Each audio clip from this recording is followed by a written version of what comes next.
you guys will find that you have passions, and having a passion is a gift. I think we all have passions, and you don't get to choose them. They pick you, but you have to be alert to them. You have to be looking for them. And when you find your passion, it's a fantastic gift for you because it gives you direction, it gives you purpose. You can have a job, or you can have a career, or you can have a calling. And the best thing is to have a calling. And if you find your passion, you'll have that, and all your work won't feel like work to you. Many kids and many grown-ups do figure out over time what their passions are. And sometimes we let I don't think it's that hard. I think what happens though sometimes is that we let our intellectual selves overrule those passions. And so that's what needs to be guarded against. One of my jobs as the leader of Amazon is to encourage people to be bold.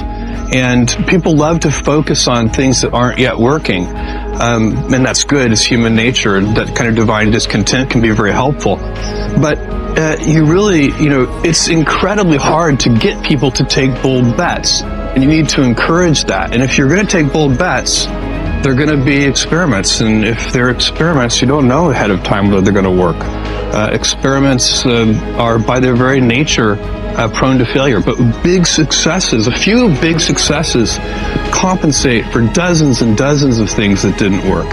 So, bold bets, AWS, Kindle, Amazon Prime, our third-party seller business, all of those things are examples of bold bets that did work, and they pay for a lot of experiments. I've made billions of dollars of failures at Amazon.com. Literally billions of dollars of failures. And, you might remember Pets.com or Cosmo, or, give myself a root canal with no anesthesia very easily. None of those things are fun, but they don't matter. What really matters is companies that don't continue to experiment, companies that don't embrace failure, they eventually get in a desperate position where the only thing they can do is make a kind of Hail Mary bet at the very end of their corporate existence. Whereas companies that are, making bets all along, even, big bets, but not bet the company bets. I don't believe in bet the company bets. That's when you're desperate. That's the last thing you can do. You can be out of work and have terrible work-life balance. Even though you've got all the time in the world, right. You could just feel like, oh my God, I'm miserable, and you would be draining energy. And so you have to find that harmony. It's a much better word. And I think for most people, it's about meaning. People want to know that they're doing something interesting and useful. And for us, because of the challenges that we have chosen for ourselves, we get to work in the future, and it's super fun to work in the future for the right kind of person. You need to be nimble and robust. So you need to be able to take a punch, and you also need to be quick and innovative and doing new things at a high speed. That's the best defense against the future. And you have to always be leaning into the future. If you're leaning away from the future is going to win every time. Never, ever, ever lean away from the future. We all have adversity in our lives. I doubt if you really, if you know somebody, any friend or anybody that you talk to, there's no lack of adversity. And by the way, that's good, because it's what teaches us how to get back up. You fall down, you get back up. It always happens. And, you get certain gifts in life, and you want to take advantage of those.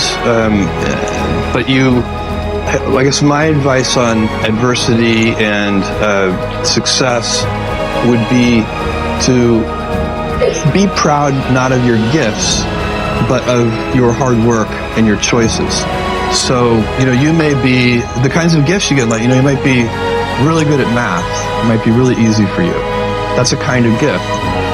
But practicing that math and taking it to the next step, that could be very challenging and hard, and take a lot of sweat. That's a choice. You can't really be proud of your gifts because they were given to you. You can be grateful for them and thankful for them. But your choices you choose to work hard. You choose to do hard things. Those are choices that you can be proud of. Being an inventor requires, because the world is so complicated, you have to be a domain expert. I mean, in a way, even if you're not at the beginning, you have to learn enough so that you become a domain expert. But the danger is once you become a domain expert, you can be trapped by that knowledge. And so inventors have this paradoxical ability to have that, 10,000 hours of practice and be a real domain expert and have that beginner's mind. Have that look at it freshly, even though they know so much about the domain. And that's the key to inventing. You have to have both. And I think that is intentional. I think all of us have that inside of us, and we can all do it, but you have to be intentional about it. You have to say, yeah, I am going to become an expert, and I'm going to keep my beginner's mind.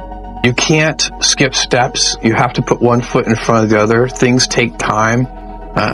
There are no shortcuts. And but you want to do those steps with passion and ferocity. It's easy to have ideas. It's very hard to turn an idea into a successful product. There are a lot of steps in between, and it takes persistence, relentlessness. So I always tell people who are, who think they want to be entrepreneurs, you need a combination of stubborn relentlessness and flexibility. And you have to know when to be which. And basically, you need to be stubborn on your vision, because otherwise it'll be too easy to give up. But you need to be very flexible on the details, because as you go along pursuing your vision, you'll find that some of your preconceptions were wrong, and you're going to need to be able to change those things. So I think taking an idea successfully all the way to the market and turning it into a real product that people care about and that really improves people's lives is a lot of hard work. Don't try to chase what is kind of the hot passion of the day.